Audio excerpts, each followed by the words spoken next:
हमेशा दुआ करो कि अल्लाह हमेशा मुझे देने वाला बनाना, कभी मांगने वाला ना बनाना। हमारे असलाफ मांगने को अपने लिए अंगारा समझते थे, भले भूखे रह जाएं मगर हाथ ना फैलाएं। तो अल्लाह करे कि ये खुददारी हमें भी नसीब हो जाए। आज बहुत सारे लोग जो हैं इस खुददारी की चादर को उतार कर लोगों के सामने हाथ फैलाने चले जाते हैं। एक बात मेरी याद रखिएगा, जो हाथ मांगने वाला बनता है ना, हमने देखा फिर वो मांगने वाला ही रह जाता है।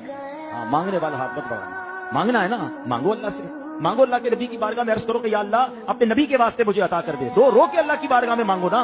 जिसने सारे जहान को देना है उससे मांगो। तुम बंदों से मांगते हो, मैं तुम्हें खालिक से मांगने का बता रहा हूं, है जिसने हर देने वाले को दिया, अरे उससे मांगो ना।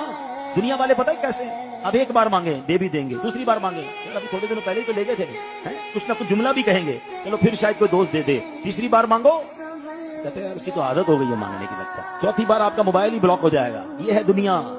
अल्लाह की शान देखो, जो जितना मांगता है अल्लाह उससे उतना पसंद फरमाता है।